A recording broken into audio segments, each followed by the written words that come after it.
கர்த்தர் நல்லவர், ஒரு கிருபை என்றும் உள்ளது. எத்தனை பேர் சொல்ல முடியும் இயேசு எனக்கு நல்லவராகவே இருக்கிறார்?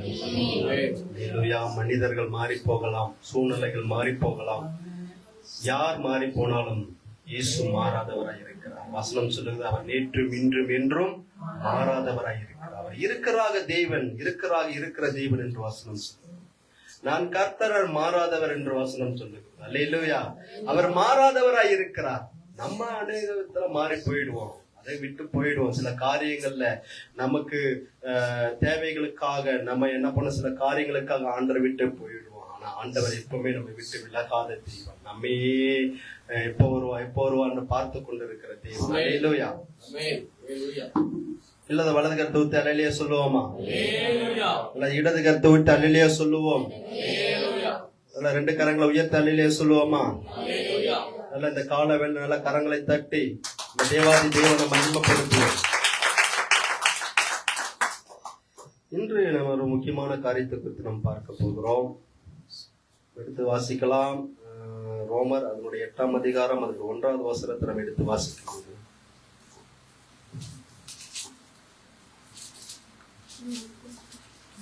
ரோமர் 8:1.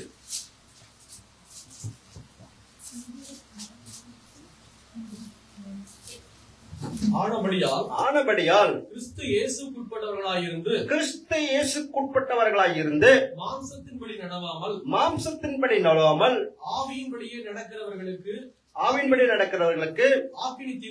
ஆக்கினை தீர்ப்பு இல்லை. வசனம் அப்படி சொல்லுது.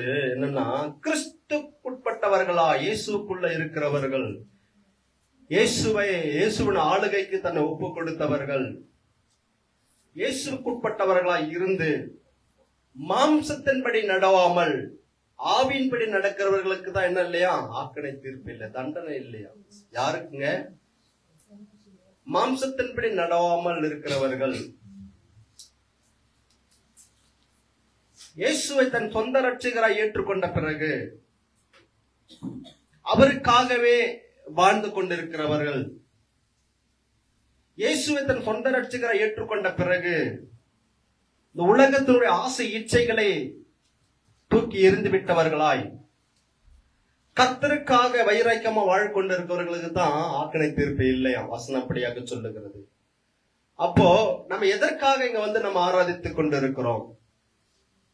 ஏன் மற்றவங்க எல்லாம் வரமாறுறாங்க அப்படின்னா நமக்கு தான் தெரியும். ஏன் நான் எதற்காக நம்ம ஆராதித்துக் கொண்டிருக்கிறோம் என்றால், ஒரு நாள் வரும், அந்த நாட்கள்ல ஒரு உண்மையான தேவனிடத்துல, பரலோக தேவனிடத்துல அங்கு சென்று நாம் ஆராதிப்போம். பரலோக வாழ்வை ஆண்டவர் நம்ம கொடுப்பார் என்பதற்காகத்தான், அந்த நம்பிக்கைக்காக தான் நம்ம வந்து இங்க நம்ம ஆராதித்துக் கொண்டு இருக்கிறோம். அல்லேலூயா. நம்ம இம்மைக்கு மாத்திரம் ஆராதிக்கவில்லை, மறுமைக்காகவும் நம் தேவனை நம்ம ஆராதித்துக் கொண்டு இருக்கிறோம். அந்த ஒரு நோக்கம் தான். பரலோகம் ஒண்ணு இல்லைன்னா நம்ம ஆராதிப்பதை வீண் தான். பரலோக வாழ்வு ஒன்று இருக்கிறபடினாலதான் நம்ம எதற்கு நம்ம நரகம் செல்ல வேண்டும்? அங்க போய் நம்ம எதுக்கு நித்தியமாக நாம் அழுகையாக இருக்க வேண்டும்? பரலோகத்தில் சென்று நம்மை உருவாக்கின தேவாதி தேவனை மகிழ்ச்சியோடு நாம் ஆராதிக்க வேண்டும் என்பதற்காகத்தான் நாம் இங்கு வந்திருக்கிறோம். அல்லேலூயா. அந்த ஒரு காரணம். அப்ப இந்த உலக மனிதர்கள் எல்லோரும் உலகத்தின்படி வாழ்ந்து கொண்டிருக்கிறார்கள். மாம்சத்துக்கு உட்பட்டவர்கள் மாம்சத்தின்படி நடப்பாங்க. அவங்க அவங்கள சிந்தித்துக் கொண்டிருப்பாங்க. அவர் அதைப்படித்தான் இருப்பாங்க. அவங்க பேச்சு வித்தியாசமா இருக்கும், அவங்க நடக்கைகள் வித்தியாசமாக இருக்கும், எல்லாமே ஒரு வித்தியாசமாக தான் இருக்கும் உலக மனிதர்களை பார்த்தோம்னா. ஆனா என்னைக்கு அந்த உலகத்திலிருந்து ரட்சிக்கப்பட்ட பிள்ளைகளால் நம்ம வரும் பொழுது நம்முடைய நடக்கைகள்லாம் மாற்றம், நம்ம பேச்சுல மாற்றம் வரும், நம்முடைய எல்லாவற்றும் ஒரு மாற்றத்தை நம்ம காண முடிகிறது. அங்க பொய் சொல்லியிருப்பாங்க, இங்க வந்து பொய் சொல்லாம இருக்க முடியும். அங்கு ஒருவேளை கீழ்ப்படியாம இருந்தப்ப இங்க வந்து கீழ்ப்படிக்கிற பிள்ளைகளா இருப்பார்கள். அப்படியாக ஒரு மாற்றத்தை ஆண்டவர் கொடுத்துக்கிட்டு இருப்பதை நம்ம பார்க்க முடியும். நம்முடைய வாழ்க்கையில் அதெல்லாம் நடக்கும். எப்ப இயேசுவை தன் சொந்த ரட்சகர் ஏற்றுக்கொண்டு அவருக்காக தன்னை வாழ அர்ப்பணம் செய்கிறவர்களா அது நடக்கிறதா நம்ம பார்க்க முடிகிறது. ஆனாலும் உலக மனிதர்கள் செய்வது போல இயேசுவை ஏற்றுக்கொண்ட பிறகும் அந்த காரியம் நமக்குள்ளே இருக்கும் என்றால், இயேசுக்குட்பட்டவர்களாய் இருந்து மாம்சத்தின்படி நடக்கிறவர்களாய் இருப்போம் என்றால் அவர்களுக்கு ஆக்கினை தீர்ப்பு உண்டு அப்படின்னு வசனம் சொல்றோம். ஏனென்றால் நம்ம தேவனை அறியவில்லை என்றால் பிரச்சனை இல்லை. ஆனா அவரை அறிந்தும் அப்படியே நம்ம உலகத்தின்படி பேச்சு அதே பாவங்கள் நம்முடைய வாழ்க்கையை தொடர்ந்து கொண்டே வருதுன்னா நம்ம கிறிஸ்தவ இருப்பதற்கு நம்ம தகுதி அல்ல என்பதை நம்ம புரிந்து கொள்ள வேண்டும். அப்ப வசனம் சொல்லுகிறது, ஆனபடியினாலே கிறிஸ்து இயேசுக்குட்பட்டவர்களாய் இருந்து மாம்சத்தின்படி நடவாமல் ஆவியின்படி நடக்கிறவர்களுக்கோ ஆக்கினை தீர்ப்பு இல்லை என்று வசனம் சொல்லுகிறது. தேவ பிள்ளைகளாய் இருக்கிற நாம் அந்த ஆக்கினை தீர்ப்பு நம்மேல் வராதபடி நாம தப்பித்துக் கொள்ள வேண்டும் என்ற இயேசுக்குள்ளாக நம்ம நடக்க வேண்டும். அல்லேலூயா, அல்லேலூயா. நம்ம ஒரு முக்கிய ஒரு சம்பவத்தின் அடிப்படையில வேதாகமத்துல ஒரு அடிப்படையில நம்ம பார்த்து இந்த மாம்ச சிந்தை உள்ளவர்களுடைய நிலைமை எப்படியாக இருந்தது, அவர்கள் எப்படியாக தேவ பிள்ளைகளுக்கு விரோதமா செயல்பட முடிகிறார்கள், ஆவிக்குரிய வளர்ச்சி அடையக்கூடாதபடி மாம்சம் எப்படி தடை செய்கிறது என்பதை நம்ம பார்க்க போகிறோம். நமக்கு ஒரு பழைய மனுஷன் ஒருவன் இருக்கிற நமக்குள்ள இருப்பான். அதே போல புது மனுஷனும் இருப்பான். பழைய மனுஷன் பாவ சிந்தனை உள்ள அத மாம்சத்துக்குரியவன். ஆனா புதிய மனுஷன் ஆவிக்குரியவன். அல்லேலூயா. நாம ஒண்ணு செய்யணும்னு நினைக்கிறது, நம்ம ஜெபிக்கலாம்னு நினைச்சோம்னா பழைய மனுஷன் என்ன சொல்லுவான், தூங்குன்னு சொல்லுவான், இல்ல டிவி பாருங்க அப்படின்னு சொல்லுவான். அப்படிப்பட்ட ஒரு ஒன்றுக்கொன்று விரோதமாக செயல்பட வசனம் சொல்லுகிறது. ஆவிக்கு விரோதமாக மாம்சமும், மாம்சத்துக்கு விரோதமாக ஆவியும் ஒன்றுக்கொன்று எதிரடியாக செயல்படும். அது ஒவ்வொன்றுக்குள்ள செயல்பட்டு கொண்டே இருக்கும். நான் ஜெபிக்கலான்னு தான் நினைச்சேன், திடீர்னு என்ன ஆச்சு, எனக்கு தூக்கம் வந்துச்சு, நான் தூங்கிட்டேன். காலையில எழும்பி நான் என்ன பண்ணேன், எழும்பி ஜெபிக்கணும்னு நல்லா தான் படுத்தேன். ஆனா என்ன பண்ணேன், கொஞ்சம் டயர்டா இருந்தேன், தூங்கிட்டேன். இதெல்லாம் ஒவ்வொரு வாழ்க்கையில் நடந்து கொண்டு இருக்கிற ஒரு காரியம். என் வாழ்க்கையில நடக்கும், எல்லோரு வாழ்க்கையில் நடக்கும். ஏனென்றால் நம்ம அந்த பழைய மனுஷனை நாம என்ன பண்ண இன்னும் சிலுவையில் அறையாமல் இருப்பதான் காரணம். அந்த பழைய மனுஷனுக்கு முக்கியத்துவம் கொடுத்து நம்ம வாழ்ந்து கொண்டு இருப்பதான் காரணம். இன்னும் பழைய மனுஷன் சாகடிக்கப்படவில்லை, அதுதான் காரணமாக இருக்கிறது. நாம் அதுபோல அந்த மாம்ச சிந்தை உடையவர் ஒரு மனுஷனை பார்த்து, அந்த சந்ததியை பார்த்து, அதனால் வரும் ஆபத்து என்ன என்பதை பார்க்க போகிறோம். ஆண்டவர் நம்மிடத்தில் எதிர்பார்க்க காரியத்தை இந்த நாட்களை பார்த்து அதன்படி நாம் நடக்க ஒப்பு கொடுப்போம் என்றால் நமக்கு ஆக்கினை தீர்ப்பு வராது. அல்லேலூயா. நமக்காக ஆண்டவர் யுத்தம் பண்ணுவார். ஆமென். அவர் நம்மோடு கூட இருக்கார். நல்ல வலதுங்கிறது அல்லேலூயா சொல்லுவோமா? நம்ம எடுத்து வாசிக்கலாம். யாத்திராகமம் அதோட 19ஆம் அதிகாரம் 8வது வசனத்தை நம்ம எடுத்து வாசிக்கும் போது, யாத்திராகமம் எடுத்துக்கொள்ளுங்கள், அதனுடைய 19ஆம் வசனம், 17, 18. யாத்திராகமம் 17 அதனுடைய 8.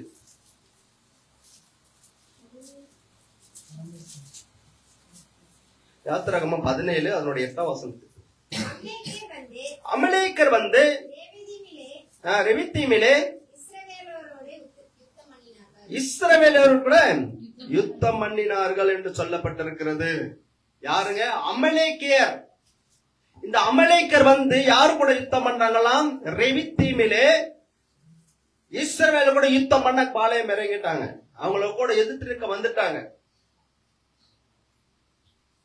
அப்ப இஸ்ரவேல் தேசம் எப்படிப்பட்ட தேசம் என்றால் தேவனால் தெரிந்து கொள்ளப்பட்ட ஒரு தேசம். அவர்கள் எகிப்திலே அடிமையாக இருக்கிறார்கள். எகிப்திலே அடிமைப்பட்டு போயிருக்கிற, ரொம்ப ஒடுக்கப்பட்ட நிலையில் இருக்கிறார்கள். ஆனால் ஆண்டவர் தன் வாக்குத்தத்தம் பண்ணின அந்த தேசத்தை கொடுக்க வேண்டும் என்பதற்காக அவர்களை அந்த எகிப்திலிருந்து விடுவித்து பல தடைகளை தாண்டி ஆண்டவர் கொண்டு வந்து கொண்டிருக்கிறார். இவர்களை கானான் தேசத்தில் கொண்டு பிரவேசிக்க வேண்டும். ஏனென்றால் அவர் வாக்குத்தத்தம் பண்ணிவிட்டார் என்பதற்காக, அங்க போய் நிறுத்த வேண்டும் என்பதற்காக ஆண்டவரே நடத்தி கொண்டு வருகிற நேரத்துல தான் அவர்கள் கானான் தேசத்துக்கு பிரவேசிக்க கூடாதபடி, ஆண்டவருடைய சித்தமான அந்த வாக்குத்தத்தமான அந்த கானான் தேசத்துல பிரவேசிக்க கூடாதபடி முதல் எதிர்த்து நின்றவன் யாருன்னா அந்த அமலேக்கியர். யாருங்க? அமலேக்கியர். இந்த அமலேக்கியர் வந்து அப்படி சொல்றாங்க, அவர்கள் எதிர்த்து நிக்கிறாங்க. இந்த சைடு வரக்கூடாது, நீங்க இந்த பக்கம் வரக்கூடாது, நீங்க பின்னாடி திரும்பி போய்விடுங்க அப்படி என்பதை எதிர்த்து நின்றவர்கள் என்று நம்ம பார்க்கிறோம். இந்த அமலேக்கன் என்பவர் யார் என்பதை நம்ம பார்க்க போறோம். ஏன் இவங்க ஆண்டவர் பிள்ளைகளுக்கு விரோதமா எதிர்த்து நிக்கிறாங்க? இதனால என்ன நடந்துச்சு? இந்த இஸ்ரவேல் ஜனங்களுக்கு என்ன நடந்துச்சு? அது நம்முடைய வாழ்க்கை நடக்கிறதா என்பதை நாம் நாட்களை நம்ம பார்க்க போகிறோம். இந்த அமலேக்கன் என்பவன் யார் என்றால், ஆதியாகமம் அதுல 36ஆம் அதிகாரம் 12வது வசனத்தை நம்ம எடுத்துக்கு வாசிக்கும் போது அதுல சொல்லப்பட்ட ஒரு காரியம் என்னவென்றால், ஆதியாகமம் 36:12. பின்னால் ஏசாவின் குமாரனாகிய ஏலிப்பாசுக்கு மறுமனையாட்டியாய் இருந்து ஏலிப்பாசுக்கு அமலேக்கை பெற்றாள். இவர்களோ ஏசாவின் மனைவியாகிய ஆதாளுடைய புத்திரர். அப்ப ஏசாவின் மனைவியாக ஆதாள் யாரு? எலிப்பாஸ் தானுங்க. எலிப்பாஸ். அந்த எலிப்பாசுக்கு பிறந்தவர் தான் யாருங்க? மறுமனைக்கு பிறந்தவருங்க அமலேக். இந்த ஏசாவுக்கு ஒரு மகன் இருக்கிறார். அந்த மகனுக்கு ஒரு மறுமனையாட்டி இருக்காங்க. மறுமனைக்கு பிறந்தவர் யாருங்க? அமலேக்கியர் என்று சொல்லப்பட்டிருக்கு. இந்த அமலேக்கியர் யார் என்பதை பார்த்தா, இது ஏசாயாவின் வழியில் வந்தவர்கள். ஏசாவினுடைய வழியில் வந்தவர் தான் யாருங்க? அமலேக்கியரா இருக்கிறாங்க. அப்ப இஸ்ரவேல் யாருங்க? இஸ்ரவேல் யாருங்க? யாக்கோபுடைய புத்திரர்கள். ஏசாவும் யாக்கோபு யாருங்க? அவங்க ஈசாக்குடைய பிள்ளைகள். அவங்களாம் ஒரே சந்ததி தான், ஒரு அண்ணன் தம்பிங்க தான். யாருங்க? ஏசாவும் யாக்கோபும் அண்ணன் தம்பி தான். ஏசாவுக்கு பிறந்தவர்கள் வழியில வந்தவங்க தான் யாருங்க? இந்த அமலேக்கியரா இருக்கிறாங்க. இப்ப இஸ்ரவேல் புத்திரர்கள் யாருங்க? யாக்கோபுடைய சந்ததி. எல்லாம் பங்காளிகள், எல்லாமே சொந்த பந்தங்கள். ஆனாலும் இவர்கள் என்ன பண்ண, அவர்கள் எதிர்த்து நிற்கிறவர்களா இருக்கிறார்கள். அவர்கள் எதிர்த்து நிக்கிறாங்க. நீங்க வரக்கூடாது, நீங்கள் பாத்தீங்கன்னா இந்த பக்கமே வரக்கூடாது, எதிர்த்து நிக்கிறாங்க. ஆனா ஆண்டவருக்கு ரொம்ப கோபம். நம்ம வாக்கு தத்தம் பண்ணின இந்த இடத்துக்கு இவன் போக கூடாது சொல்றானே அப்படின்ற மாதிரி ஆண்டவர் ரொம்ப கோபமா இருக்கிற அமலேக்கிற மேல முன்னாடி பார்க்க போகிறோம். அப்போ அந்த ஏசா எப்படிப்பட்டவன் என்றால், அந்த ஏசாவின் வழியில் வந்தவன் தான் இந்த அமலேக்கன் பார்த்தோம். ஏசாவோட பேரன் வரும். அப்போ இந்த ஏசா எப்படிப்பட்டவன் என்றால், ஆதியாகமம் 25ஆம் அதிகாரம் 8 வாசிங்க. ஆதியாகமம் 25 அதனுடைய 25ஆம் அதிகாரத்துல 29ல இருந்து 34 வரைக்கும் வாசிங்க. ஒரு நாள் ஏசா வெளியிலிருந்து படைத்து வந்தபோது யாக்கோபு கூழ் சமைத்துக் கொண்டிருந்தான். அப்பொழுது ஏசா யாக்கோபை நோக்கி, அந்த சிவப்பான கூழை நான் சாப்பிட கொஞ்சம் தா, இளைத்திருக்கிறேன் என்றான். இதனாலே அவனுக்கு ஏதோம் என்கிற பெயர் உண்டாயிற்று. அப்பொழுது யாக்கோபு, உன் சேஷ்ட புத்திர பாகத்தை இன்று எனக்கு விற்று போடு என்றான். அதற்கு ஏசா, இதோ நான் சாக போகிறேன், இந்த சேஷ்ட புத்திர பாகம் எனக்கு என்னத்திற்கு என்றான். அப்பொழுது யாக்கோபு, இன்று எனக்கு ஆணையிட்டு கொடு என்றான். அவன் யாக்கோபுக்கு ஆணையிட்டு தன் சேஷ்ட புத்திர பாகத்தை அவனுக்கு விற்று போட்டான். அப்பொழுது யாக்கோபு ஏசாவுக்கு அப்பத்தையும் பயிற்றங்கூழையும் கொடுத்தான். அவன் புசித்து குடித்து எழுந்திருந்து போய்விட்டான். இப்படி ஏசா தன் சேஷ்ட புத்திர பாகத்தை அலட்சியம் பண்ணினான். என்ன போட்டிருக்குதுங்க? ஏசா சேஷ்ட புத்திர பாகத்தை அலட்சியப்படுத்தினவனாக இருக்கிறான். அவன் களைத்து வருதுங்க, ரொம்ப சோர்வா வர்றாரு, பசி எடுக்க ரொம்ப களைப்பா இருக்கிறாரு. அந்த சமயத்தில் அந்த பசியை போக்க அவருக்கு ஆகாரம் தேவைப்படுகிறது. யாருக்குங்க? ஏசாவுக்கு தேவைப்படுகிறது. அப்போ அந்த நேரத்துல ஒரு கூழ் காய்ச்சி கொண்டிருக்கிறார். யாரு? யாக்கோபு. பயிற்றங்கூழ்.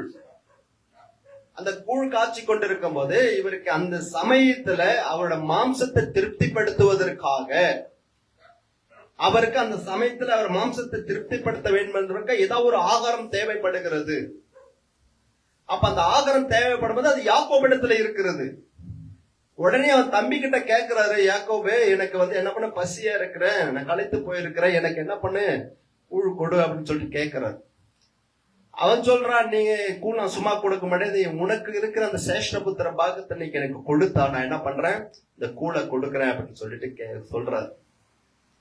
உடனே அவன் என்ன சொன்னாரு, கொஞ்ச நேரம் அந்த பசி கூட தாங்க முடியாத அந்த ஏசா ஆண்டவர் கொடுத்த அந்த சேஷ்டபுத்திர பாகத்தை என்ன பண்றாரு, அந்த கூழுக்காக விற்று போறாரு. அது எதுக்கு? எனக்கு இப்போது எனக்கு உயிர் தான் முக்கியம், எனக்கு எது முக்கியம்? எனக்கு இப்போது என் பசி போக்கணும். அந்த சமயத்துல என் மாம்ச இச்சையை, என்னுடைய மாம்சத்துக்கான அந்த பசியை நான் போக்க வேண்டும் என்றுதான் குறிக்கோளாக இருந்தார் ஏசா. கொஞ்ச நேரம் கூட அந்த இச்சையை அவனை அடக்க முடியவில்லை. மாம்சத்துக்கு இடம் கொடுத்தவன் தான் அந்த ஏசா. ஆண்டவர் இஸ்ரவேல் தேசத்துல இஸ்ரவேல இருக்கும்போது அதனுடைய சந்தையில மூத்த மகனாய் இருக்கிறவனுக்கு சேஷ்டபுத்திர பாகம் கட்டாயம் கொடுக்க வேண்டும். இந்த சேஷ்டபுத்திர பாகம் என்பது அவன் தான் அந்த குடும்பத்துக்கு தலைவனா இருக்கிற தகுதி. இந்த சேஷ்டபுத்திர பாகம் என்பது அவன் தான் அந்த குடும்பத்துல ஆசரண தகுதி அவனுக்கு மாத்திரம் தான் இருக்கிறது. இந்த சேஷ்டபுத்திர பாகம் என்பது அந்த தகப்பனாக இருக்கிற சொத்துல 2 மடங்கு சொத்து யாருக்கு வரணும், பங்கு யாருக்கு வரணும், அந்த சேஷ்டபுத்திர பாக தகுதியுடன் மூத்த மகனுக்கு தான் வர வேண்டும். இந்த சேஷ்டபுத்திர பாகத்துல அவ்வளவு ஒரு மேன்மை இருக்கிறது. அந்த பிதாக்களாக தகுதி அவனுக்கு மாத்திரம் தான் இருக்கு. இது எல்லாம் யாருக்கு வர வேண்டியதுன்னா ஏசாவுக்கு வர வேண்டிய பங்கா இருக்கிறது. ஆனா இந்த ஏசா என்ன பண்ணிட்டார்னா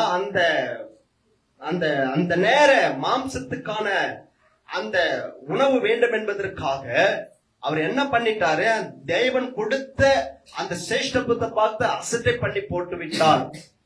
அப்ப தேவன் கொடுத்த அந்த சேஷ்டபுத்திர பாகத்தையும் அசட்டை பண்ணிவிட்டு ஒரு மாம்சத்துக்கான காரியத்துக்கு முக்கியத்துவம் கொடுத்தபடினாலே அவன் இந்த நாளிலும் இருக்கிற இந்த இஸ்ரவேல் தேசத்துல அவனுடைய பேர் இல்லாமல் போனது. அந்த சேஷ்ட பாகத்தை ஏமாற்றி வாங்கி கொண்ட அந்த யாக்கோபு பேர் இஸ்ரவேல் சொல்ல மாட்டேங்குது. இந்த நாட்களை இஸ்ரவேல் சொல்லப்பட்டிருக்கு இல்லையா, அந்த இஸ்ரவேல் தேசம் அதனாலதான் அவன் பேர் வைக்கப்பட்டிருக்கிறது. அது ஆக்சுவலி யாருக்கு வரணுங்க? ஏசாவுக்கு வர வேண்டிய பாகம். அவன் அந்த பயிற்றும் குழுக்காக தன்னுடைய மாம்ச ஈச்சையை போக்க வேண்டும் என்பதற்காக அந்த தேவன் கொடுத்த ஆசீர்வாதத்தை அவன் என்ன அசட்டை பண்ணி போட்டான். அவன் உண்மையாகவே அவன் ஒருவேளை இருந்திருந்தான்னா, அவன் அந்த மாம்ச ஈச்சத்துக்கு இடம் போடாமல் இருந்திருந்தானா, ஒருவேளை அவன் சேஷ்டபுத்திர பாகத்துக்கு தகுதியா இருந்திருக்கலாம். ஆனால் அதை அவன் பெற்றுக்கொள்ள தகுதி இல்லாமல் இருக்கிறது. ஏன்னா மாம்சத்துக்கு இடம் கொடுத்தபடியினாலே அந்த பலனை அடையாமல் போனான் என்பதை நாம் பார்க்க முடிகிறது.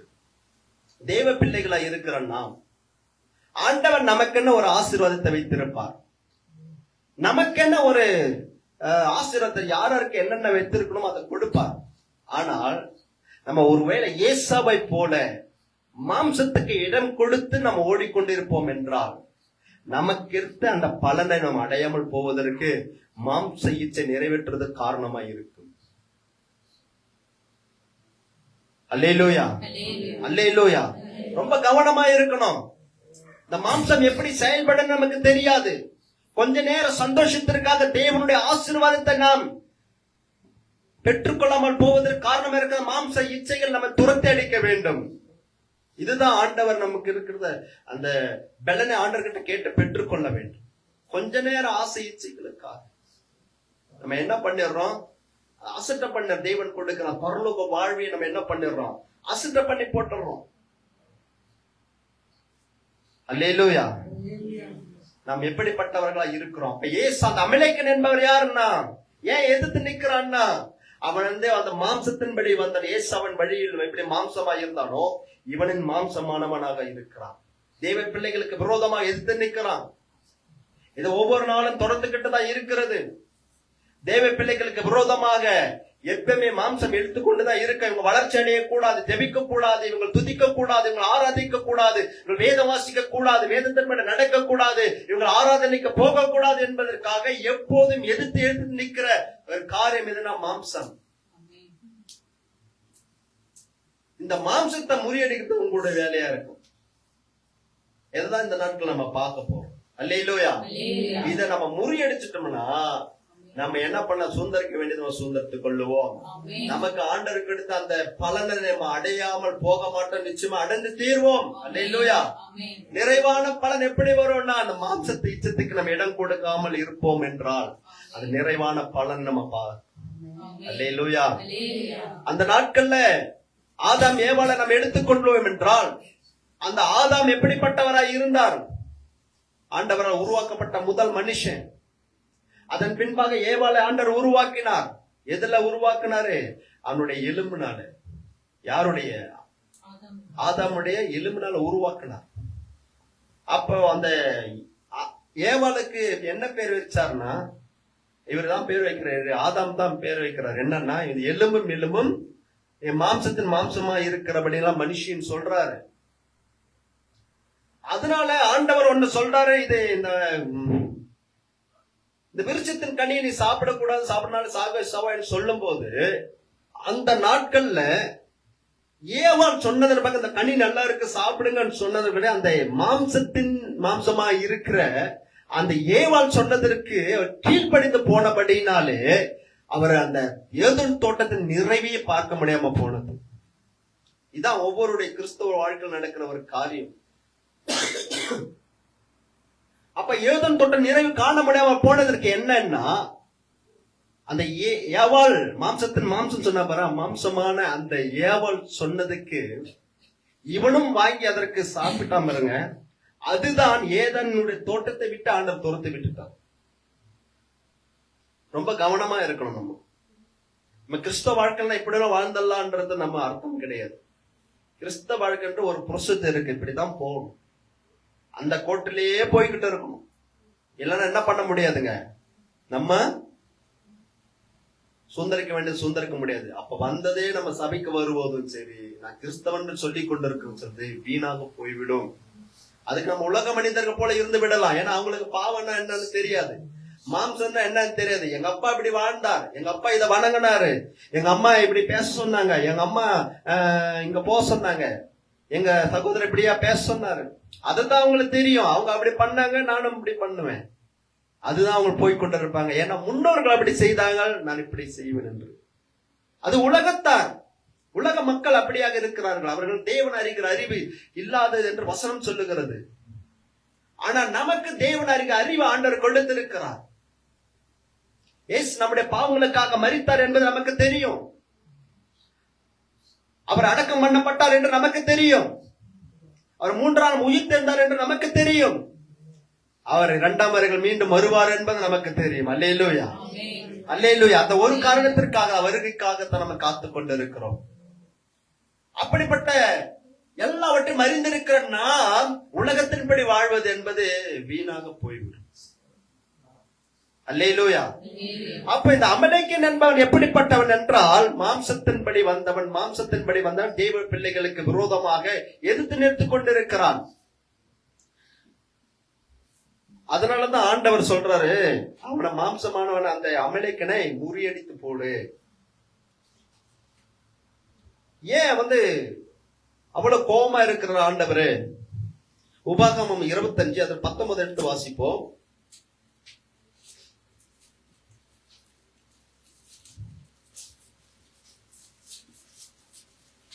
உபாகமம் 25 அதில் 19. உன் தேவனாகிய கர்த்தர் நீ சுதந்தரித்துக் கொள்ள உனக்கு கொடுக்கும் தேசத்தின் சுற்றுப்புறத்தாராகிய உன்னுடைய சத்துருக்களை எல்லாம் உன் தேவனாகிய கர்த்தர் விலக்கி உன்னை இளைப்பாற பண்ணும் போது நீ அமலேக்கியின் பேரை வானத்தின் கீழ் இராதபடிக்கு அழிய பண்ண கடவாய். இதை மறக்க வேண்டாம். ஆண்டவர் சொல்ற, மோசேக்கு சொல்றாரு, என்ன சொல்றாரு? இந்த அமலேக்கியர், வானத்தின் கீழே இருக்கிற இந்த அமலேக்கியர் பேரையே என்ன பண்ண கூடாதான், அவனை முற்றிலும் சங்கரித்து போடு, அவனை என்ன மறக்கவே கூடாதுன்னு சொல்லி இருக்கிறது. ஏன் அவ்வளவு எதிர்பார்க்கிற ஆண்டவர், எவ்வளவு கோபமா இருக்கிறார் பாருங்க.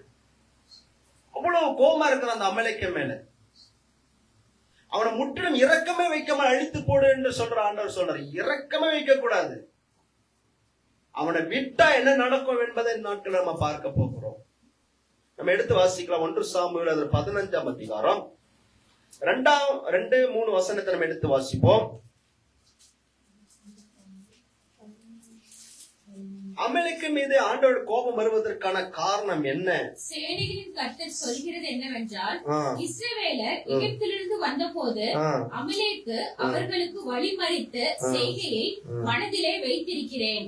இப்பொழுதும் நீ போய் அமலேக்கை மடங்கடித்து அவனுக்கு உண்டான எல்லாவற்றையும் சங்கடித்து அவன் மேல் இரக்கம் வைக்காமல் புருஷரையும் ஸ்திரீகளையும் பிள்ளைகளையும் குழந்தைகளையும் மாடுகளையும் ஆடுகளையும் ஒட்டகங்களையும் கழுதைகளையும் கொன்று போட கடவாய் என்கிறார் என்று சொன்னான்.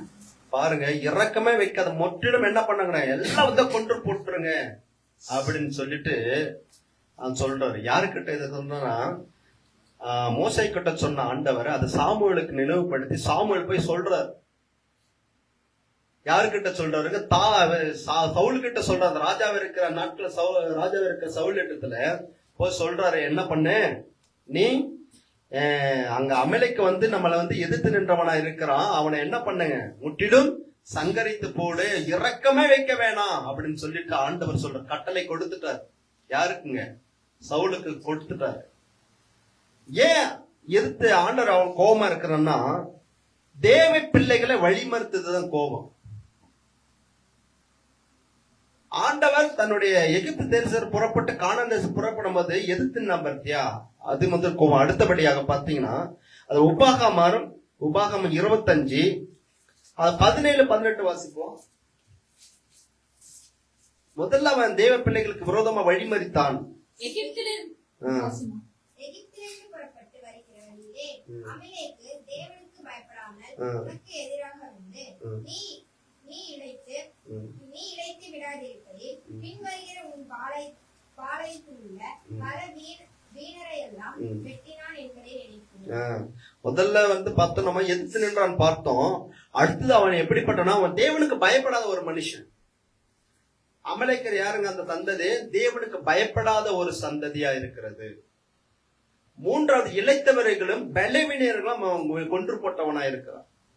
அதனாலதான் ஆண்டவருடைய கோபம் இந்த அமலேக்கு மேல அதிகமா வந்து இவர்களை என்ன பண்ண, இரக்கமே வைக்காமல் கொன்று போடுன்னு சொல்லிட்டு ஆண்டவர் சொல்லிட்டாரு.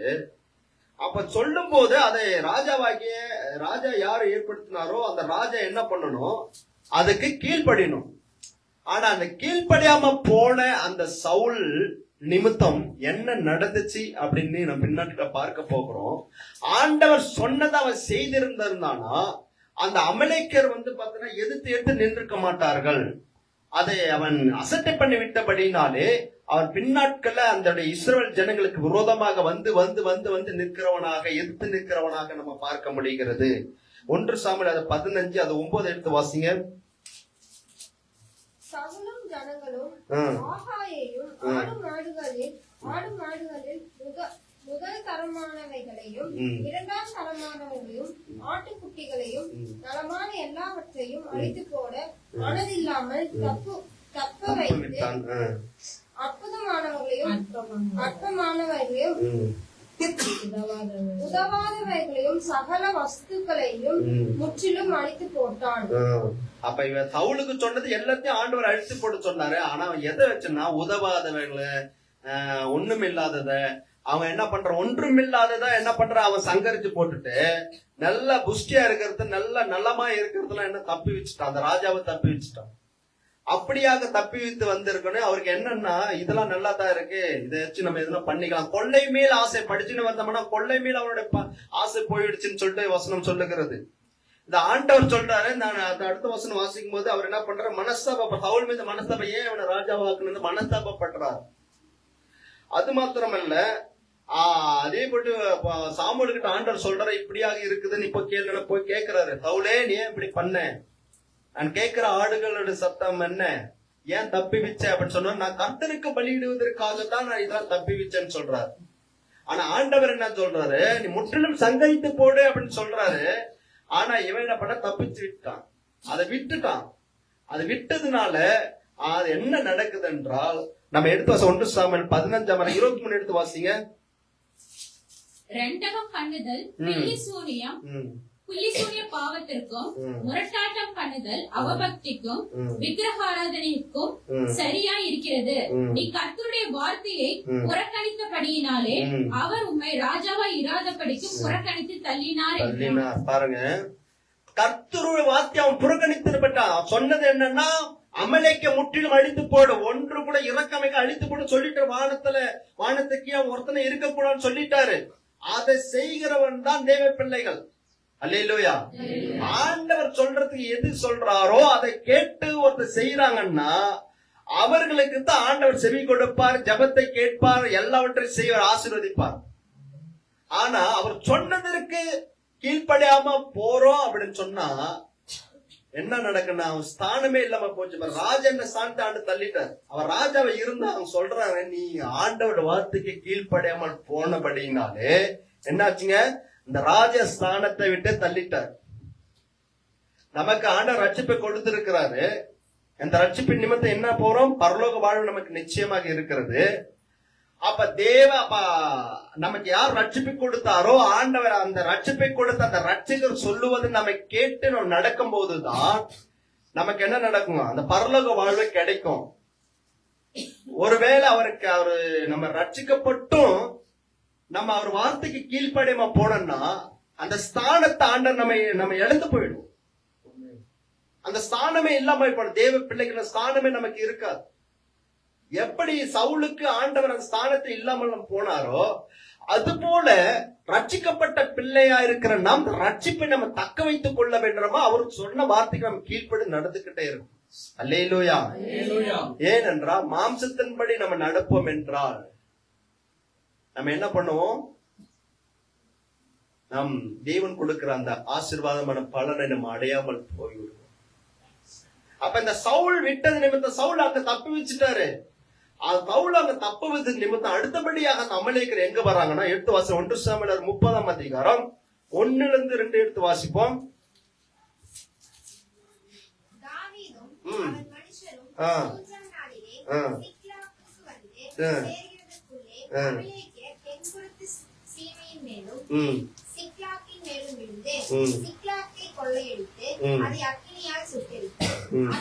ஸ்திரீகளாகிய சிறியவர்களையும் பெரியவர்களையும் சிறைப்பிடித்து ஒருவரையும் கொன்று போடாமல் அவர்களை பிடித்துக் கொண்டு தங்கள் வழியே போய்விட்டார்கள். பாருங்க, அங்க சவுல் அங்க தப்பு வித்தது நிமித்தம் அடுத்தபடியே அந்த அமலேக்கர் எங்க நிக்கிறாங்க, எதிர்த்து நிக்கிறாங்கன்னா தாவீதுக்கு விரோதமாக வந்து நிற்கிறார்கள். அந்த தாவீது பெலிஸ்து தேசத்துல சவுலுக்கு பயந்தவனாய் அடைக்கலமாக எங்க பெலிஸ்து தேசத்துல இருக்கிறார். அந்த பெலிஸ்து ராஜாவோட ஐக்கியம் உள்ளவராய் அவர்களோடு கூட சேர்ந்து மற்ற தேசத்தாரை இவர்கள் என்ன பண்ண சண்டையிட்டு கொள்ளையடிச்சுலாம் வந்து அவருக்கு நல்ல பேர் வாங்குறாரு. நம்ம படிக்கும் போது தெரியும். ஆனா அந்த நாட்கள்ல அதே பெலிஸ்தருக்கும் மறுபடியும் இஸ்ரவேலுக்கும் ஒரு போர் நடக்க போகிறது. அப்போ தாவீது கூப்பிடுறாங்க, நான் வரேன்னு சொல்றாரு. ஆனாலும் அந்த பிரபுக்கள் என்ன சொல்றாங்க, தாவீது ஏற்கனவே இஸ்ரவேலோடு கூட இருந்திருக்கிறான். அந்த நாட்கள் சொல்லப்படுறாங்க, சவுல் கொன்றது 1000, தாவீது கொன்று 10,000 சொல்லி இருக்கிறாங்க. அதனால இவன் நமக்கு விரோதமா வந்துருவான், இவன் தேவையில்லைன்னு சொன்ன பிறகு அந்த ராஜா என்ன சொல்லிட்டாரு, சரி தாவீதை நீ வேண்டாம்னு சொல்லிட்டாரு. அவங்க போயிட்டு மறுபடியும் அங்க தங்கியிருந்த சிக்லாவுக்கு அந்த தாவீதும் அவனோட சேர்ந்த சேனைகளும் திரும்பி வரும்போது என்ன நடக்குதுன்னா, அங்க பார்த்தனா அங்க இருந்த அங்க மனைவிகள், அங்க பிள்ளைகள், ஆடு மாடுகள் எல்லாவற்றையும் இந்த அமலேக்கர் வந்து சிறைப்படுத்திக்கிட்டு போயிட்டாங்க என்பதை நான் பார்க்க போறோம். எல்லாரும் சிறைப்பிடிச்சு போயிட்டாங்க. ஏன் சிறைப்பிடிச்சு போனாங்கன்னா, அந்த சவுல் விட்டாம பார்த்தீங்களா, அதனால வந்த பிரச்சனை. அன்னைக்கே கொண்டு போட்டாங்க, அந்த சமையலுக்கு வந்திருப்பாங்க, வந்திருக்க மாட்டான். எல்லாம் அழுவுறா, தாவீது பயங்கரமா அழுவுற. கூட இருந்தவங்க தாவீதுக்கு விரோதமா நிக்கிறாங்க. உன்னை நம்பி வந்தனே தாவீதே என்று சொல்லி விரோதமா நிக்கிறாங்க. எல்லோருக்கும் பிரச்சனை வந்தப்ப தாவீதுக்கு வந்துச்சு. ரொம்ப நெருக்கப்பட்டதை நம்ம பார்க்க முடிகிறது. ஆனா அடுத்தபடியாக அவன் சொல்றான், ஆண்டவரே நான் அவர்களை பின்தொடரட்டுமான்னு கேட்கும் போது ஆண்டவர் சொல்ற, உடனே மறு உத்தரவு, நீ போ, நான் உன் கையில் ஒப்பு கொடுப்பேன். ஏன்னா அவன் எப்படியால் அழித்து போட வேண்டும், அதுதான் ஆண்டவருக்கு விருப்பம். அந்த அமலேக்கரை முற்றிலும் சங்கரித்து போட வேண்டும், அதுதான் அவனுக்கு விருப்பமா, ஆண்டவருக்கு விருப்பமா இருந்துச்சு. போனா தாவீது போன பிறகு அந்த அமலேக்கரை ஆண்டவர் ஒப்பு கொடுத்தார். அதே அதனுடைய 17ஆம் வசனத்தை வாசிப்போம். அவர்களை தாவீது அன்று சாயங்காலம் தொடங்கி மறுநாள் சாயங்காலம் மட்டும் முறியடித்தான். ஒட்டகங்கள் மேல் ஏறி ஓடி போன 400 வாலிபர் தவிர அவர்களில் வேறு ஒருவரும் தப்பவில்லை.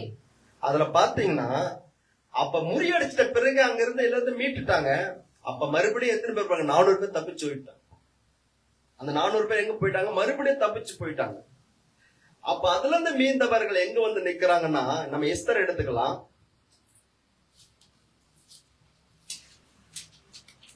எஸ்தர் அதிகாரம் 3ஆம் அதிகாரம் 1 வாசிங்க.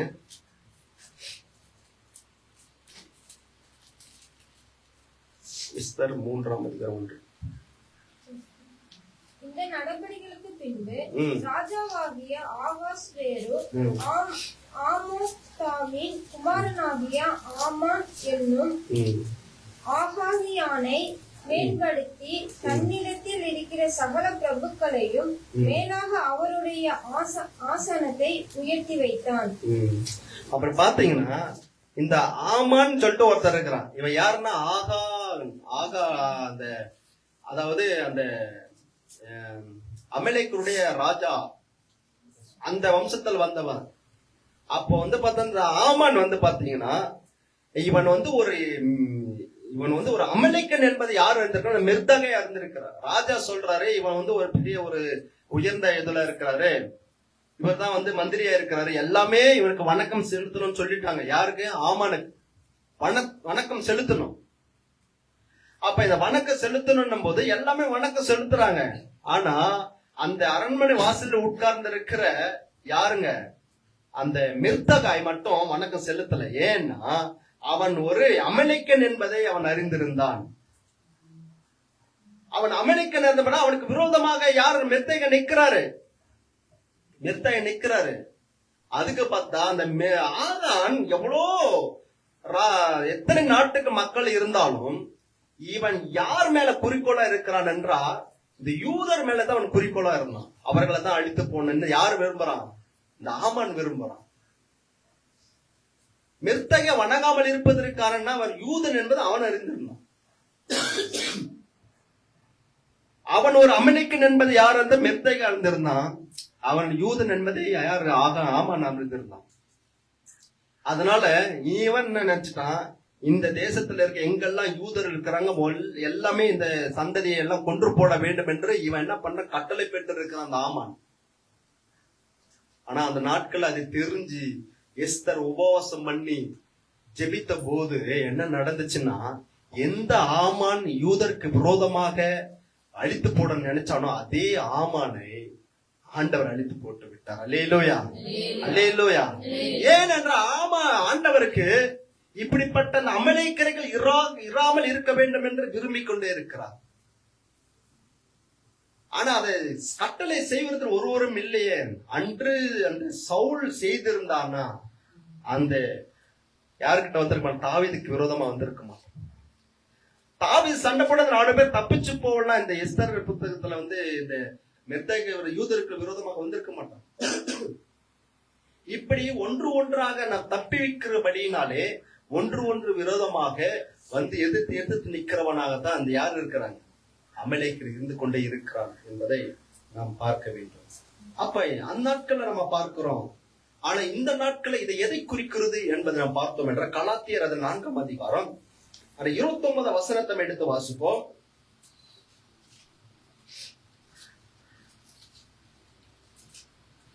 ஆகிலும் மாம்சத்தின்படி பிறந்தவன்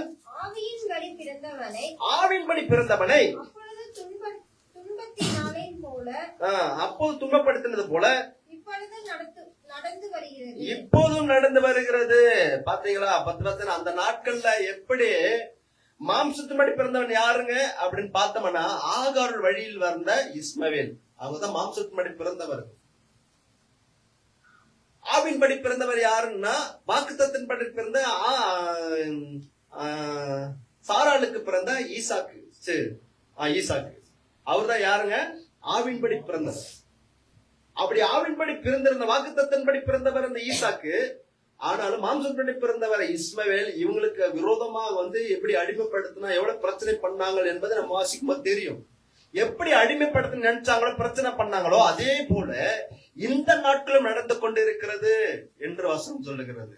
இந்த நாட்கள்ல தெய்வ பிள்ளைகளுக்கு விரோதமாக என்ன பண்ண மாம்சமானவர்கள் எழுத்து நின்று கொண்டுதான் இருக்கிறாங்க. நம்மை அடிமைப்படுத்தும்படியாக பல காரியங்கள் நடந்து கொண்டுதான் இருக்கிறது. தேவ பிள்ளைகளாய் இருக்கிற நாம் அதே கலாத்தியர் 5ஆம் அதிகாரம் அதோட 17 வசனம் எடுத்து வாசிக்கும் போது, மாம்சத்துக்கு விரோதமாக ஆவியும் ஆவிக்கு விரோதமாக மாம்சமும் படிங்க. மாம்சம் ஆவிக்கு விரோதமாகவும் ஆவி மாம்சத்துக்கு விரோதமாகவும் இச்சிக்கிறது. நீங்கள் செய்ய வேண்டும் என்கிறவைகளை செய்யாதபடிக்கு இவைகள் ஒன்றுக்கொன்று விரோதமாய் இருக்கிறது. நம்ம ஒண்ணு செய்யணும்னு நினைப்போம், ஆனா அது என்ன பண்ண முடியாது, செய்ய முடியாது. ஏன்னா மாம்சம் தடைப்பட இருந்துகிட்டே இருக்கும். நான் சொன்னது போல ஒரே சந்ததியில் பிறந்தவர்கள் யாருங்க? அமலேக்கரும் அதே பங்காளிகள் தான். ஏசா உடைய சந்ததியில் பிறந்தவன் அமலேக்கு. இஸ்ரவேல் யாருங்கன்னா யாக்கோபுடைய சந்ததியில் வந்தாங்க. பங்காளிகளா தான், ஒரே மாம்சம் தான். ஆனாலும் எதிர்த்து நிக்கிறாங்க. அதே போலதான் ஒரே மாம்சத்தில் நாம் இருந்தாலும் நமக்குள்ளே ஆவி இருக்கிறது, நமக்குள்ளே மாம்சம் இருக்கிறது. இந்த ஆவி என்ன சொல்ல, ஜெபிக்கலாம் சொன்னது போல ஜெபிக்கலாம்னு சொல்லும் போது மாம்சம் என்ன பண்ணலாம், தூங்குன்னு தான் சொல்லணும், தூங்கலாம். அம்மா என்ன சொல்றாங்கன்னா கீழ்படின்னு சொல்லிட்டு ஆவி சொல்லும், ஆனா மாம்சம் போலாம் அதெல்லாம் நீ பேசாத, நீ எடுத்து பேசு அப்படின்னு சொல்லு. அது மாம்சம். ஒன்றுக்கொன்று நமக்குள்ளே அதை ஃபீல் பண்றத பார்க்க முடியும். நான் குணந்தக்க நீங்க எப்படின்னு தெரியல. கண்டிப்பா பழைய மனுஷனுடைய கிரியை செயல்படும், புதிய மனுஷனுடைய கிரியை செயல்படும். ஒவ்வொருக்குள்ள இருக்கும். ஒருவேளை எனக்கு புதிய மனுஷன் தான் இருக்கிறான்னு நீங்க பாக்கியவான்கள். நீங்களே பாத்தீங்கன்னா நம்ம ஒண்ணு செயல் நினைப்போம், ஆனா வேற மாதிரி நடக்கும். அப்படியே புரிஞ்சுக்கலாம் ரெண்டு மனுஷனுடைய கிரி இருக்குதுன்னு புரிஞ்சுக்கணும். அதனால தேவ பிள்ளைகளா இருக்கிற நாம் எப்படி அமலேக்கின் அந்த தேவ பிள்ளைகளுக்கு விரோதமா ஏத்துனது போல இந்த மாம்சம் நம்ம ஆவிக்கேற்றபடி தேவனுக்குள்ள வளர்ச்சி அடைந்த பிறகு எதிர்த்து நின்று கொண்டே இருக்கும். இதுதான் வசனம். அப்ப நம்ம இதெல்லாம் தப்பிச்சு நம்ம போகணும் அப்படின்னா அதனுடைய மாம்சத்தின் கிரியை நம்ம அழிக்கிறவர்களா இருக்க வேண்டும். எடுத்து வாசிக்கலாம். அதன் 5 கலாத்தியர் 5:19 21 எடுத்து வாசிங்க. கலாத்தியர் 5ஆம் அதிகாரம் 19ஆம் வசனம். மாம்சத்தின் கிரியைகள் வெளியரங்கமாய் இருக்கின்றன. அவையாவன விபச்சாரம், வேசித்தனம், அசுத்தம், காமவிகாரம், விக்கிரகாராதனை, பில்லிசூனியம், பகைகள், விரோதங்கள், வைராக்கியங்கள், கோபங்கள், சண்டைகள், பிரிவினைகள், மார்க்க பேதங்கள், பொறாமைகள், கொலைகள், வெறிகள், களியாட்டங்கள் முதலானவைகள். இப்படிப்பட்டவைகளை செய்கிறவர்கள் தேவனுடைய ராஜ்யத்தை சுதந்திரிப்பதில்லை. முன்னே நான் சொன்னது போல இப்பொழுதும் உங்களுக்கு சொல்லுகிறேன். என்ன சொல்லுகிறது லாஸ்ட்ல வசனம்? முதல்ல மாம்சத்துக்கு கிரிய ஒரு 17 இருக்குன்னு நினைக்கிறேன். பார்த்தோம்னா என்னென்ன இருக்குன்னு சொல்லிப்பட்டிருக்க. இதெல்லாம் என்கிட்ட ஒண்ணுமே இல்லைன்னு எத்தனை பேர் சொல்ல, கை தூக்கும் சொல்ல பார்க்கலாம். ஒண்ணுமே இல்லையா? இன்னைக்கு இப்படி சொல்லப்பட்ட எந்த ஒரு சண்டை போட மாட்டேன், நான் பொறாம பண்ண மாட்டேன், நான் கசப்பு கொள்ள மாட்டேன், நான் என்ன பண்ண மாட்டேன், எதுவுமே என்கிட்ட இல்ல, மாம்சத்துக்கு கிரியை என்கிட்ட இல்ல அப்படின்னு நம்ம எத்தனை பேர் சொல்ல முடியும்? இதெல்லாம் சொல்லப்பட்ட மாம்சத்தின் கிரியைகள். ஆனா இது இருக்கும்போது நம்ம எதை பண்ண முடியாதான்? தேவனுடைய ராஜ்யம் சொந்தத்துக் கொள்ள முடியாது. இதுதான் வசனம். அப்ப அந்த தேவனுடைய ராஜ்யம் சுந்தரம், அதுதான் நமக்குடைய பலன். ஆனா அந்த பலனை அடையாம போவதற்கு தடை செய்ததுங்க இந்த மாம்சத்தின் கிரி. அதான் ஆண்டவர் சொல்றாரு, நீ ஒரு வேலை கசப்பு வச்சிருந்தாலும் சரி, இவ்வளவு பொறாம உனக்குள்ள இருந்தாலும் சரி, இல்ல பெருமை உனக்குள்ள இருந்தாலும் சரி, இல்ல விபச்சாரம் உங்களுக்குள்ள இருந்தாலும் சரி, இல்ல விக்கிரக ஆராதனை உங்களுக்குள்ள இருந்தாலும் சரி, நமக்குள்ள இதை பாத்தீங்கன்னா இதை நம்ம ஒண்ணு விட்டாலும் இன்னொன்னு வந்து ஏற்று நின்று கொண்டு இருக்கும். அதுதான் இததான் நீங்க என்ன பண்ண அமலேக்கின் ஆவியை நம்ம என்ன பண்ண முற்றிலும் அழித்து போடுகிறோம். இந்த கிரியை நம்ம அழித்து போட்டோம்னா தேவட ராஜ்யத்தை நம்ம சுதந்திரத்துக் கொள்ளுவோம். அல்லேலூயா. இதுதான் அமலேக்கு மேல இறக்க வைக்காமல் சொன்னார் இல்லையா அந்த கிரியை. அதுதான் இந்த நாட்கள மாம்சத்தின் கிரியை நம்ம இறக்க வைக்காமல் அழித்து போடணும், துரத்தை அடிக்கணும். அல்லேலூயா. இதை நம்ம துரத்தை அடிச்சிட்டோம்னா நமக்குன்னு வைத்த அந்த தேவனுடைய ராஜ்யத்தை நம்ம சுதந்திரத்துக் கொள்ள விடணும். அல்லேலூயா. நல்ல கரங்களை தட்டி தேவ நாமத்தை மகிமைப்படுத்துவோம். அல்லேலூயா. இது நமக்குள்ள இருக்கும் என்றால் நம்ம என்ன பண்ண முடியாது, தேவனுடைய ராஜ்யத்தை சுதந்திரத்துக்கணும். அதான் லாஸ்ட்ல மறுபடியும் படிங்க. லாஸ்ட்ல அந்த லாஸ்ட் பொறாமைகள், கொலைகள், வெறிகள், களியாட்டங்கள், முதலானவைகளே, இப்படிப்பட்டவைகளை செய்கிறவர்கள் தேவனுடைய ராஜ்யத்தை சுதந்தரிப்பதில்லை என்று முன்னே நான் சொன்னது போல இப்பொழுது சொல்லப்பட்ட அந்த காரியங்களை இப்படி செய்கிறவர்கள் தேவனுடைய ராஜ்யத்தில் சுதந்தரிக்க மாட்டார்கள் என்று முன்ன சொல்றாங்க. இதுதான் சத்தியம். அல்லேலூயா. இந்த சத்தியம் நமக்குள்ள இருக்கணும். அப்ப நம்ம ஒரு நல்ல ஒரு ஆசீர்வாதம் அடையணும்னா நம்ம என்ன பண்ண, நம்ம நல்ல தேவன் கொடுத்த ஆசீர்வாதத்தை சொந்தத்துக் கொள்ளணும்னா அந்த பரலோக ராஜ்யத்தை நம்ம சொந்தத்துக் கொள்ள வேண்டும் என்றால் இந்த மாம்சத்தின் கிரியை அழிக்க வேண்டியது உங்களுடைய பொறுப்பு. அல்லேலூயா. அதுக்கு பரிசுத்த ஆவியான துணையோடு நம்ம செய்ய வேண்டும். அல்லேலூயா. ஏன்னா அவர் இல்லாம நம்ம என்ன பண்ண முடியாது, ஒன்றுமே பண்ண முடியாது. அவர் நமக்கு முக்கியம். அவர் தான் நமக்கு எல்லாமே. இந்த நாட்கள்ல நம்மோடு கூட இருக்கும்படியாக இயேசு கிறிஸ்து சொல்லிப்பட்டு போன பரிசுத்த ஆவியானவர் அவர் நமக்குள்ள இருக்கும் போது இந்த மாம்சத்தின் கிரியை அழிப்பு அவரன்னு கேட்டு கேட்டு கேட்டு ஆண்டவரே நான் என்ன பண்ண, என்கிட்ட இருக்கிற பாவம் என்ன அப்படி கேட்டு கேட்டு கேட்டு அழிப்பதற்கான வழியை நம்ம பார்ப்போம் என்றால் நம்ம பரலோக ராஜ்யத்தை சொந்து கொள்ள முடியும். அல்லேலூயா.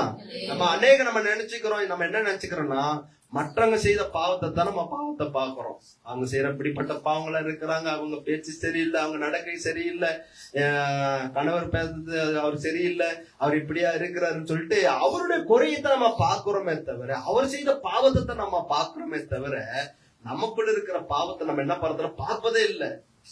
நம்ம பொறாமை வச்சிருப்போம், நமக்குள்ள சண்டை இருக்கும், நமக்குள்ள வாக்குவாதம் இருக்கும், எல்லாமே இருக்கும். ஆனா அது பாவமா நமக்கு தெரியாது.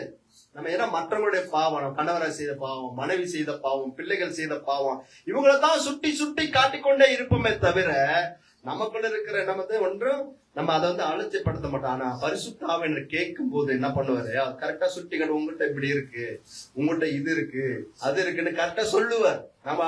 நம்மளே நிதானித்து பார்க்கணும், நமக்குள்ள தெரியும் இதெல்லாம் இருக்குடா நம்ம கிட்டன்னு சொல்லிட்டு. அதனால மற்றவங்களுடைய பாவத்தை நம்ம பாக்குறதுக்காக நாம நிதானித்து பார்ப்போம், நமக்குள்ள என்ன இருக்கு, இந்த 17 விதமான காரியங்கள் சொல்லப்பட்டிருக்க இந்த கிரியை நமக்குள்ள என்ன இருக்குன்னு பார்க்கணும். ஒரு முறை வேதத்துல வாசிக்கும் போது விபச்சாரத்தில் அகப்பட்ட ஒரு ஸ்திரியை என்ன பண்றாங்க, புடிச்சிடுறாங்க. யாருங்க, இந்த வேத பாரகர், அந்த முக்கியமான புள்ளிகள், அவங்க எல்லாம் புடிச்சிடுறாங்க. புடிச்சிட்ட உடனேயும் இயேசு கிட்ட கொண்டு வந்துடுறாங்க. இதுவே விபச்சாரத்துல அகப்பட்ட இவ்வளவு கையும் காலமா புடிச்சிட்டான் ஆண்டவரை அப்படின்னு சொல்லிக்கிற ஆண்டவர் கண்டுக்கவே இல்லை. அவர் என்ன பண்ண குனிஞ்சு எழுதிக்கிட்டே இருந்தாரு. அவங்க எவ்வளவு நேரம் அவங்க சொல்லிக்கிட்டே இருக்க, ஆண்டவரே இப்படிப்பட்ட காரியம் செஞ்சுட்டா, இப்படிப்பட்ட புடிச்சிட்டோம்னு எல்லாமே சுத்தி சுத்தி சொல்றாங்க. அந்த கம்ப்ளைண்ட் பண்ணும்போது அவர் என்ன பண்ண கண்டுக்கவே இல்லை. ரொம்ப நேரம் கழிச்சுதான் அவர் என்ன சொல்றாரு, சரி புடிச்சிட்டீங்களா, சரி பரவாயில்ல, உங்களில் ஒருவன் பாவம் இல்லாத முதல்ல கல்லடின்னு சொல்லி சொன்ன உடனே என்ன பண்றான், ஆள் எல்லாம் போயிட்டாங்க. அப்ப ஏன்னா அவன் பாவம் செஞ்சுக்கிட்டே இருந்துதான் மற்றவங்களை பாவம் செய்யறான்னு சொல்லிக்கிட்டு இருக்கிறான். அதை ஆண்டவர் சொல்ல, முதல்ல நீ சரி, அவன் கண்ணுல இருக்கிற துரும்ப நீ எடு, மற்ற கண்ணுங்களுக்கு தூசி எடுப்ப, மற்ற கண்ணுக்கு தெரிஞ்சு தூசி, உன் கண்ணுல இருக்க துரும்பு பெருசா தூசி பெருசா, துரும்பு தான் பெருசு. முதல்ல அதை சொல்ல, அந்த முதல்ல கண்ணுல இருக்கிற துரும்பை எடுத்துட்டு மக்கள் கண்ணுல இருக்கிற தூசி எடுக்க பழகிப்பாரு. அப்ப நமக்குள்ள இருக்கிற பாவம் என்ன என்பது, நமக்கு மாம்சத்தின் கிரி எப்படிப்பட்டது என்பது நாம் என்ன பண்ணோம் பார்த்து அதை துரட்டடிக்க வந்து அழித்து போடுற வழியை நம்ம பார்க்க வேண்டும். இந்த நாட்கள் அதை நம்ம பார்க்க வேண்டும். அல்லேலூயா. அதை நம்ம செய்வோம் என்றால் நிச்சயமாகவே ஆண்டவர் நமக்காக யுத்தம் பண்ணுவார். ஆமென். அல்லேலூயா. அதான் கலாத்தியர் 5ஆம் அதிகாரம் 24வது வசனம் சொல்லு, கிறிஸ்துவுடையவர்கள் தங்கள் ஆசை இச்சைகளை சிலுவையிலே அறிந்திருக்கிறார்கள். அப்போ நம்முடைய ஆசை இச்சைகள், இதுதான் நம்முடைய வாழ்க்கை, இது ஒரு சந்தோஷம் நினைக்கிற மாதிரி, அது எல்லாவற்றையும் என்ன பண்ணணுமா சிலுவையில அறிந்து போடணும். நம்ம எதை தேவனை விட்டு பிரிக்கிற காரியத்தை முக்கியத்துவம் கொடுக்கிறோமோ, ஒருவேளை குடிப்பழக்கமா இருக்கலாம், போதை வஸ்துகளா இருக்கலாம், இல்ல ஒரு விபச்சாரமா இருக்கலாம், இது வேசித்தனமா இருக்கலாம், என்ன காரியமாக இருந்தாலும் இதை என்னால செய்யவே முடியல அப்படின்னு நம்ம நினைச்சிருந்தோம்னா, பரிசுத்த ஆவியான துணையோடு நம்ம என்ன பண்ணணுமா, சிலுவையில அறைவதற்கான வழியை சிலுவையில அறைந்து போட்டோம். அது எழும்பி வராத அளவுக்கு முற்றிலும் அடைந்து போட்டணும். இதை நம்ம பண்ணாதான் நம்ம ஜெயிக்க முடியும், இல்லைன்னா வேஸ்ட் நம்ம. அல்லேலூயா, அல்லேலூயா. எதுக்காக ஊழியக்காரர் ஒவ்வொரு முறையும் ஒவ்வொரு வாரமும் உங்களுக்காக பிரசங்கம் பண்றாருன்னா, ஏன்னா நீங்க வளர்ச்சி அடைய வேண்டும், ஒவ்வொரு வளர்ச்சி அடைய வேண்டும். நீங்கள் மாத்திரமல்ல, அதை பிரசங்கிக்கிறவரும் சரி, பெரிய ஊழியக்காரர் இருந்தாலும் சரி, சிறிய ஊழியக்காரர் இருந்தாலும் சரி, எப்படிப்பட்டவர்களாக இருந்தாலும் சரி, அவர்களுக்கும் மாம்சத்தின் கிரியை செயல்பட்டும் என்றால் மாம்சத்துக்கு இடம் கொடுப்பார்கள், அவரும் பரலோக ராஜ்யம் சுதந்திரிக்க முடியாது. அல்லேலூயா. அது நானாக இருந்தாலும் சரி, நாம் மாம்சத்தின் கிரியை பத்தி பேசுறேன்னா என்கிட்ட மாம்சத்தின் கிரியை இல்லை என்பது பொய்யான ஒரு காரியம் இருக்குது. எப்படியா செயல்பட்டு கொண்டிருக்கு. அதை நாம போராடி ஜெயிக்கிற வேண்டிய விதத்துல நம்ம இருக்கிறோம். அல்லேலூயா, அல்லேலூயா. தேவ பிள்ளைகளா இருக்கிற நாம் எப்படி அமளிக்களை சங்கரிக்க சொல்றாரோ, அது போல இந்த நாட்கள்ல உங்களுக்கு, உங்களோட வளர்ச்சிக்கு தடையா இருக்கிற, ஜபத்திற்கு தடையா இருக்கிற, வேதவாசிக்கு தடையா இருக்கிற, கிறிஸ்துவுக்குள் வளர்ச்சியடையாமல் தடையா இருக்கிற இந்த மாம்சத்தின் கிரியை முற்றிலும் அடித்து போடுங்கள் என்று ஆண்டவர் உங்களோடு கூட பேசிக் கொண்டிருக்கிறார். அல்லேலூயா. எல்லாம் எழுந்து நிற்போமா? அல்லேலூயா, அல்லேலூயா. அப்ப அந்த மாம்சத்தின் கிரியை, ஏன்னா சவுல் விட்டதுனால